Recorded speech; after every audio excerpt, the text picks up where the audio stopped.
کە تۆ بەست ئەگەر تەسەوری کەی وەک شتێکی بەشەری ئەو لەحظەیەی کە کیمیاوی دای لە هەڵەبجە کە کەس فریای کەس ناکەوێت بەڵێ دایکە و باوکە و ئەو عمەر خاوەڕە مناڵەکەی گرتوۆتە باوەش ئەوە دایکێکە و سیانی گرتوۆتە باوەش و پە کۆڵیەوە و ڕاکەوە کەون هەموو ئەمرن ئەمە هۆشیان لە یەکتری ماوە بەڵام قیامەت یەومە یەفر المەرء من ئەبیه وأمه وأخيه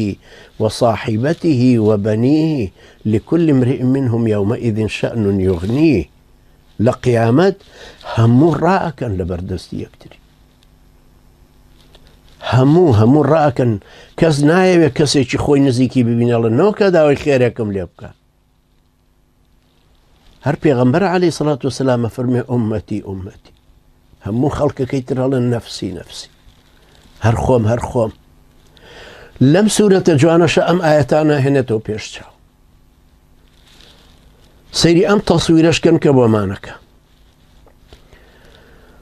وتركنا بعضهم يومئذ يموج في بعض وازمان لێ هێناون وەک شەپۆل وەکو دەریا دێن بەیەکە ساحەی عەرەزاتی قیامەتە و بەشەر هەمووی زیندوو کراونەتەوە کەس هۆشی لە کەس نییە بەڵام هەمووی سەر لێ شێواوە هەمووی لە ترسا تۆقیوە مەوج وەکو مەوجە بە یەکترا دێن و ئەڕۆنە فەرمێ وتركنا بعضهم يومئذ يموج في بعض ونفخ في الصور فجمعناهم جمعا وعرضنا جهنم يومئذ للكافرين عرضا بمشي باسی تریەکاتەوە ويوم نسير الجبال وترى الأرض بارزة وحشرناهم فلم نغادر منهم أحدا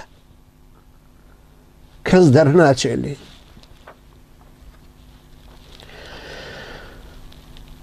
وعرضوا على ربك صفا لقد جئتمونا فرادا هەموو دێنەوە بەردەستی خوای پەروەردگار ڕیز چاوشۆڕ زەلیل هەموو بە کۆمەڵی گوناحەوە کەس ئومێدی کردەوە چاکەکانیشی نەماوە ترسێ لێی قبوڵ نەبوو بێ وعرضوا على ربك صفا لقد جئتمونا فرادا لقد جئتمونا كما خلقناكم أول مرة بل زعمتم أن لن نجعل لكم موعدا واتا نزانی هەتا ئێمە مەوعیدێکتان بۆ دیاری ناکەن بێنەوە ئەم چیرۆکەش یەکێک لە باسەکانی ئەوەیە کە مەوعیدەکانی خوای پەروەردگار حەقن وكذلك أعثرنا عليهم ليعلموا أن وعد الله حق وتلك القرى أهلكناهم لما ظلموا وجعلنا لمهلكهم موعدا أما هم موعدي خوای پەروەردگار لەم سوورەتەیان وزعمتم أن لن نجعل لكم موعدا ووضع الكتاب فترى المجرمين مشفقين مما فيه